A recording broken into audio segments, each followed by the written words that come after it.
selain apa yang sisa tanah gundukan itu cuma setinggi 1 jengkal, udah nggak ada tambahan apapun di situ. Jadi nambah bangunan, nambah tinggi, nambah apa nggak ada. Kemudian ayyuk taba alaihi. Nabi juga melarang menulis sesuatu di atas kuburan itu. Seperti perbuatan sebagian kita, menulis nama di batu nisannya, di apanya, nggak boleh. Nggak boleh ditulis-tulisi. Karena itu bukan hak dia, itu hak kaum muslimin. Tanah kuburan itu milik Allah Ta'ala, itu haknya kaum muslimin. Semua berhak dikubur di situ. Jadi kalau misalkan jasad itu sudah habis dimakan tanah, mungkin udah 5 tahun, 10 tahun habis, maka boleh ditimbun kembali dengan jasad yang baru, dengan jenazah yang baru. Jadi nggak ada istilah booking tempat tuh untuk kuburan, nggak ada. Maka itu Nabi melarang untuk menulisi sesuatu di atas kuburan. Jadi batu nisan udah batu biasa atau apa itu cukup sebagai tanda saja.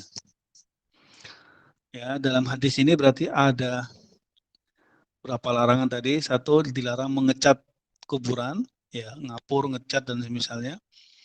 Yang kedua, duduk di atas kuburan juga dilarang, termasuk berdiri, melangkai, ya, di atas kuburan itu dilarang, tapi kita harus melewati di antara kubur-kubur yang ada. Nggak boleh kita melangkai ataupun duduk, apalagi berdiri. Gitu. Kemudian nggak boleh membangun apapun di atasnya, termasuk menambahi apapun di atas kubur itu. Kemudian yang kelima, dilarang menulis sesuatu di kubur tersebut. Ini yang pertama. Kemudian yang kedua, tentang larangan yang di kuburan itu adalah as-salatu ilaiha. Salat menghadap kuburan. Ini maksudnya salat biasa ya, salat sunnah ataupun salat wajib. Ini kita dilarang karena ada rukuk dan sujud di situ, maka kita nggak boleh menghadap ke kuburan. Karena Nabi mengatakan la tusallu ilal kubur. Janganlah kalian sholat menghadap ke kuburan. Ya. Nah, termasuk masjid yang tidak ada batas antara dia dan kuburan berada di arah kiblatnya. Ini kuat pendapat para ulama untuk kita tidak sholat di situ. Karena sholatnya menghadap ke kuburan.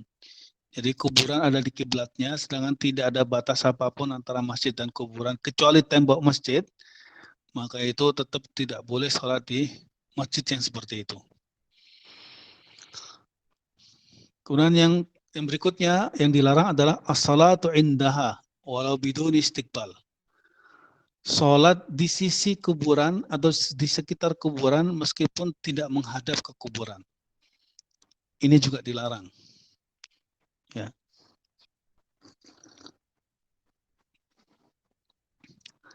Karena berdasarkan hadis dari Abu Sa'id Al-Khudri mengatakan Nabi SAW bersabda, al-ardu kulluha masjidun illa al-maqbarah wal hammam. Bumi ini seluruhnya bisa jadi masjid kecuali kuburan dan kamar mandi. Itu nggak bisa kita jadikan tempat sholat. Selain itu silahkan sholat, ya, selain di kandang onta, kuburan dan kamar mandi. Itu nggak bisa dijadikan tempat sholat. Jadi kalau sholat di kuburan atau masjidnya berada di sekitar kuburan, samping kanan, belakang, samping kiri, itu kita nggak boleh sholat di situ. Apalagi kuburannya di kiblatnya tanpa pemisah apapun, ikut lebih-lebih terlarang. Kemudian yang ke-9 yang paling dilarang adalah binaul masajid alaiha, membangun masjid di atas kuburan. Ini cukup banyak dari masyarakat kita, saya tidak ngerti maksudnya apa itu, kok bisa kuburan seseorang itu dibangun masjid di atasnya, sehingga akhirnya kuburnya itu masuk di dalam masjid. Ini berat, ini kasusnya orang-orang Yahudi dan Nasrani yang seperti ini. Karena dalam hadis disebutkan Nabi mengatakan la'anahullahu 'alal yahudi wan nasara ittakhadhu qubur anbiya'ihim masajida. Semoga Allah Ta'ala melaknat Yahudi dan Nasrani karena mereka menjadikan kuburan-kuburan nabinya itu sebagai masjid. Ya, jadi kalau sampai membangun masjid di atas kuburan seseorang, itu adalah perbuatan Yahudi dan Nasrani dan itu adalah terlaknat. Allah Subhanahu wa taala melaknatnya.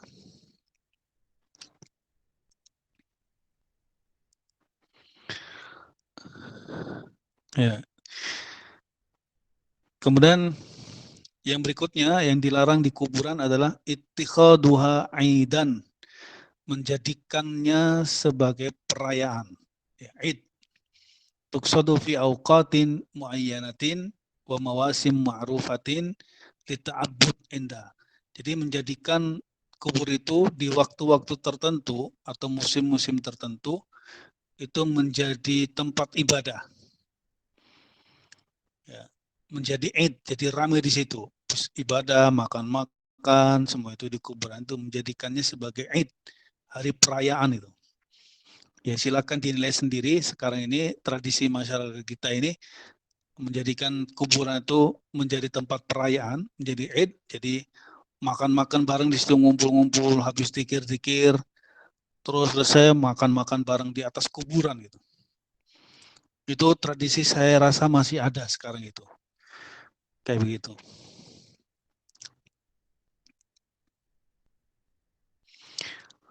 Padahal Nabi SAW melarang la tattakhidu qabri 'idan.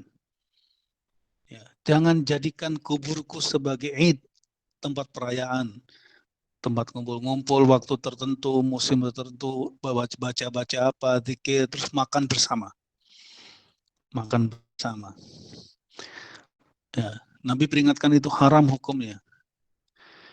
Nggak boleh menjadikan tempat kuburan sebagai tempat pesta. Gitu. Nyembelih sapi, bakar-bakar di situ, habis audzubillah. Ini masih ada di tempat kita ya, tumpengan biasanya bawa tumpeng makan bersama di kuburan setelah dia baca apa gitu. Itu dari menjadikan kuburan sebagai Id. Haram hukumnya. Ya, seperti itu. Kemudian yang berikutnya yang dilarang di kuburan adalah iqadus surj 'alaiha.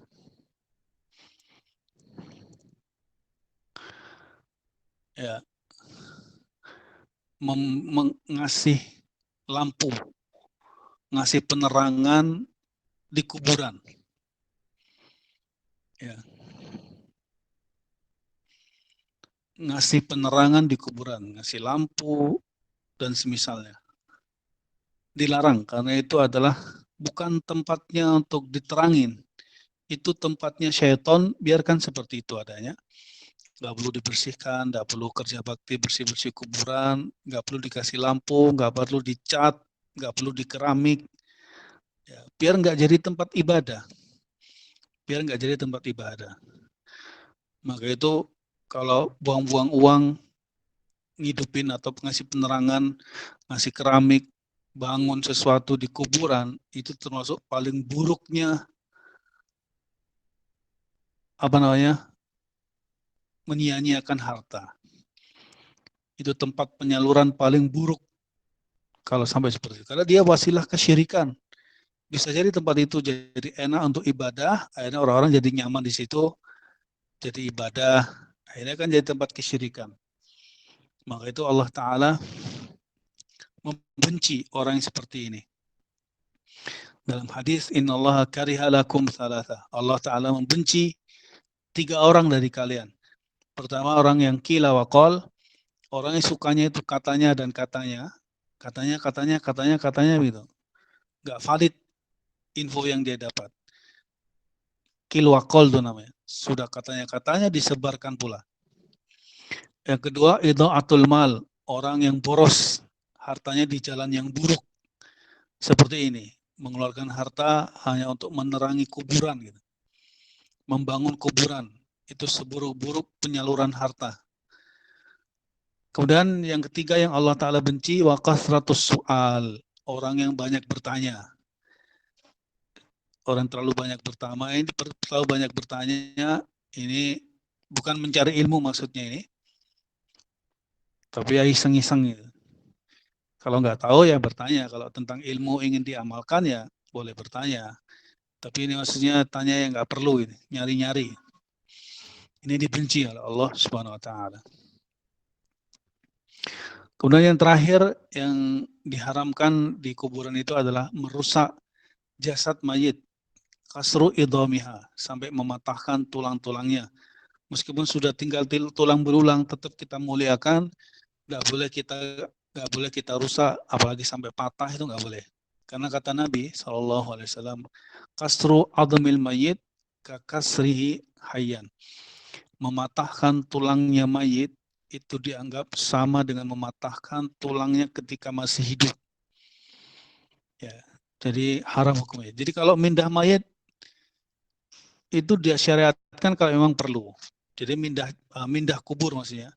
Mindah jenazah di kubur itu boleh kalau memang itu diperlukan. Misalkan mau dibuat apa, misalkan mau dibuat masjid, maka kuburnya harus dipindah. Nah, caranya hati-hati, jangan sampai ada tulang yang patah meskipun tulang kecil. Jadi digali sehati-hati mungkin, lalu diambili dengan tangan, jangan sampai terluka, kumpulkan sebaik mungkin, nanti disusun kembali, ditaruh kembali di kuburnya yang baru. Lalu tempat itu dibuat masjid begitu, seperti itu. Jadi misalkan seperti itu. Jadi kalau ada kubur masjid yang ada kuburannya, maka itu salah satu harus dibongkar. Jadi fikihnya para ulama menjelaskan kalau ada masjid ada kuburannya di dalam, itu dilihat dulu yang duluan yang mana. Kalau yang duluan itu masjidnya, maka kuburnya harus dipindah. Kalau yang duluan itu kuburnya, maka masjidnya yang harus dibongkar, seperti itu.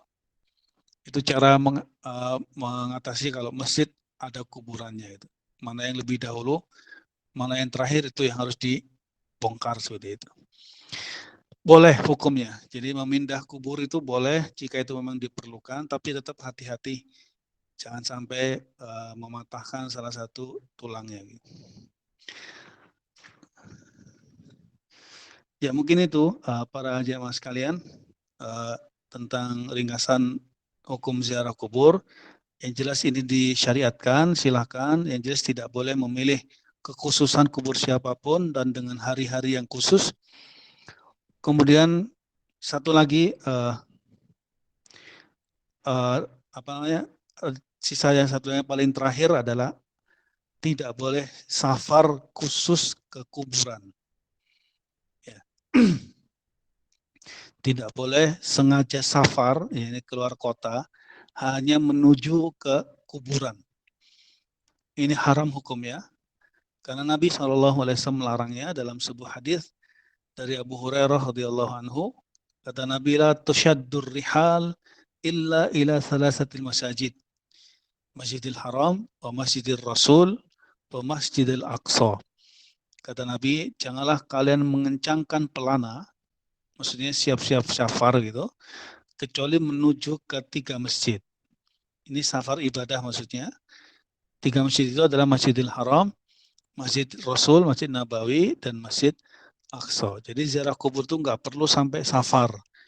Cukup di dekatnya situ saja, dengan beradab dan doa selesai, udah pulang. Karena tujuan kita hanya untuk mengingat mati dan mengingat akhirat. Jadi tidak mengkhususkan kuburan tertentu, tidak mengkhususkan hari tertentu, apalagi sampai makan-makan di kuburan. Alhamdulillah. Itu tradisi masih ada sekarang dan kita harus menghindarinya. Wallahu a'lam bishawab. Saya rasa sampai di sini pemaparan materinya para jamaah.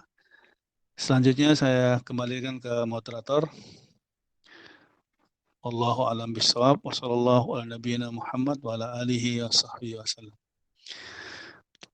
Moga Pak Hamdan.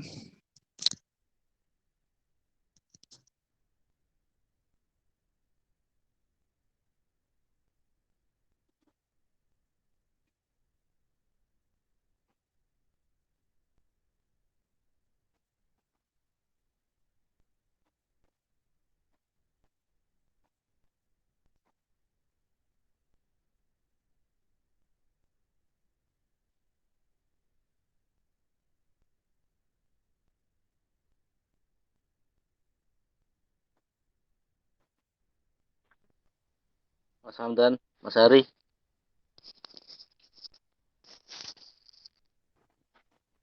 Keluar kayaknya Pak, Oh, gitu gangguan ya. kayaknya. Baiklah, jamaah sekalian, demikian tadi paparan kajian pada malam hari ini. Mudah-mudahan apa yang telah disampaikan Pak Ustadz bisa kita terima dan bisa kita terapkan di kehidupan kita sehari-hari. Saatnya sesi tanya jawab bagi jamaah yang akan memberi eh, menanyakan sesuatu pada hal yang kurang jelas, silahkan waktunya untuk bertanya kepada Ustadz, monggo.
Assalamualaikum warahmatullahi wabarakatuh, Ustaz. Assalamualaikum warahmatullahi wabarakatuh. Penjelasan tadi saya kira agak sudah apa ya, sudah jelas lah. Saya tanya satu, Ustaz. Tentang kuburan-kuburan, apakah ada pengujalian bagi para ulama dan lain sebagainya, yang kebanyakan kita melihat di atasnya itu dibangun bangunan-bangunan. Apakah memang ini ada kekhususan gitu, Ustaz? Contohnya di sana di Nabawi itu ya, Ustaz. Itu makam Rasulullah itu kan di mana itu?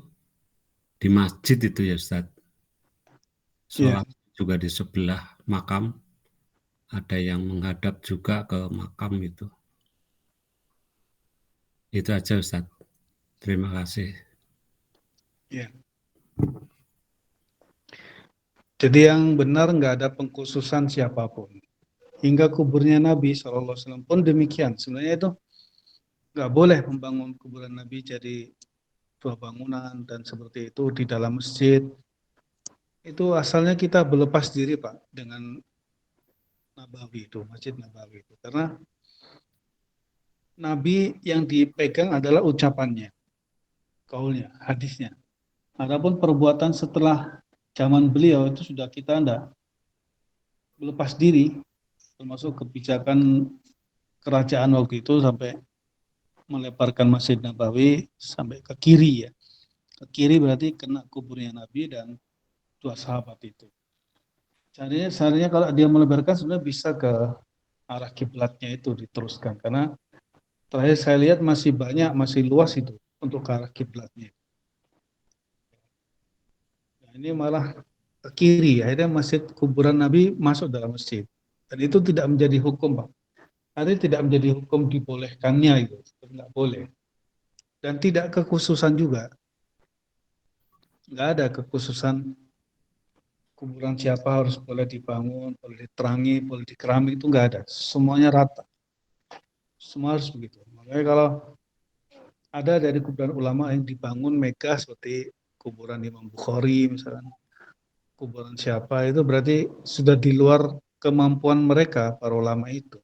itu hanya perbuatan bodoh orang-orang setelahnya. Dan kalau kita lihat di Baqi ya, kuburan Baqi itu kan alhamdulillah kan, masih tanah seperti biasa. Padahal itu sahabat-sahabat yang mulia itu. Di Uhud, di Baqi itu kan para sahabat-sahabat yang mulia, tetap seperti apa adanya, cuman tanah gitu aja. Tidak ada satu pun. Bahkan raja kemarin, Raja Abdullah itu kan juga kuburnya hanya sekedar tanah dikasih kerikil. Rajanya minta demikian, nggak boleh dibangun. Jadi nggak ada yang membedakan Pak antara siapapun, ulama, nabi sekalipun tetap nggak boleh dibangun. Karena yang kita pegangnya adalah sabda Nabi Shallallahu Alaihi Wasallam, apa namanya, membangun sesuatu di atas kuburan, membangun masjid atau sesuatu di atas kuburan. Jadi gitu Pak, nggak ada pengecualian. Harusnya semuanya sama. Ye, matur nuwun Ustaz. Nggih.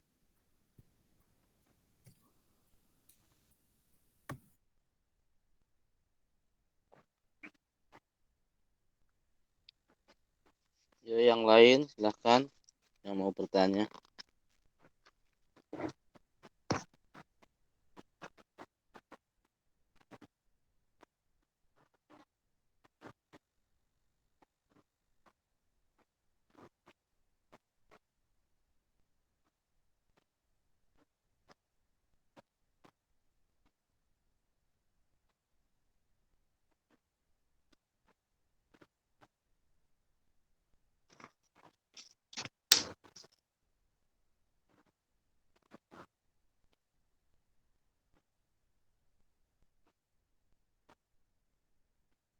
Assalamualaikum warahmatullahi wabarakatuh.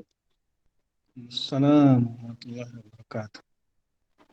Ya, terkait dengan penjelasan tadi, sebenarnya di sini masih banyak yang dilakukan. Tapi kita Ya, untuk merubahnya itu kan ya perlu kekuatan khusus mungkin itu. Paling untuk diri kita sendiri.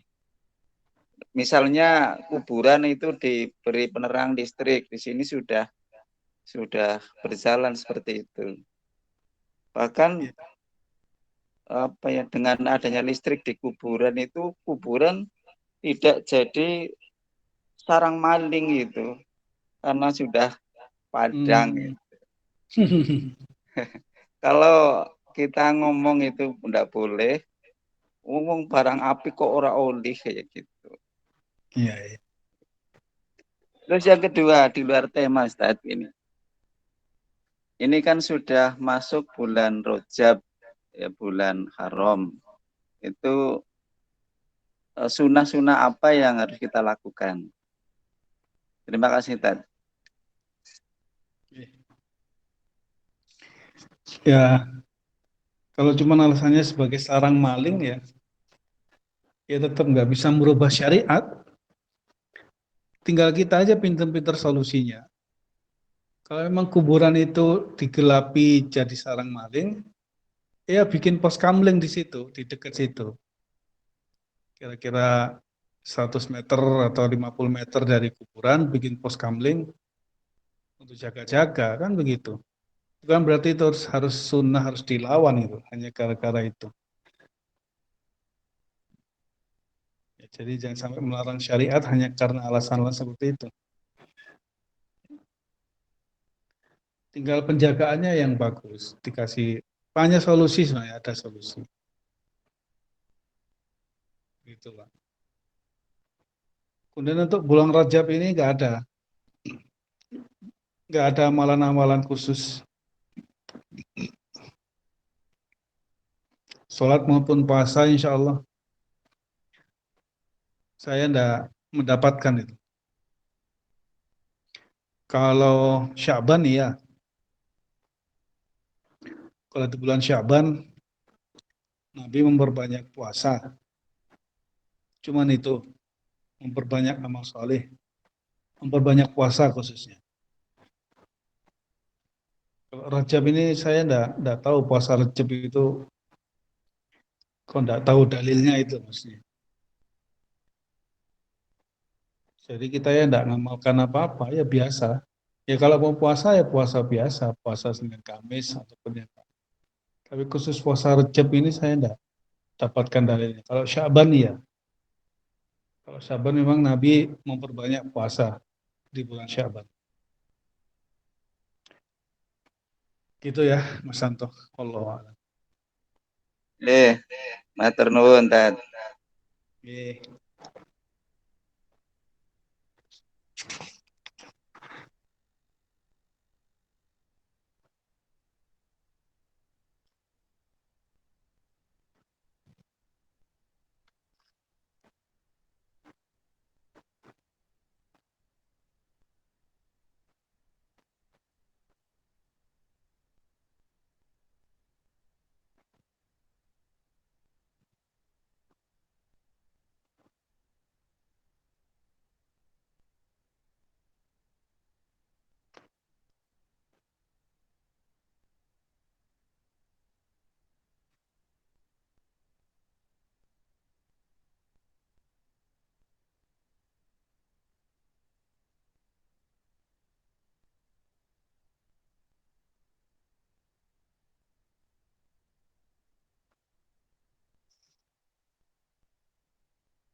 Assalamualaikum warahmatullahi wabarakatuh.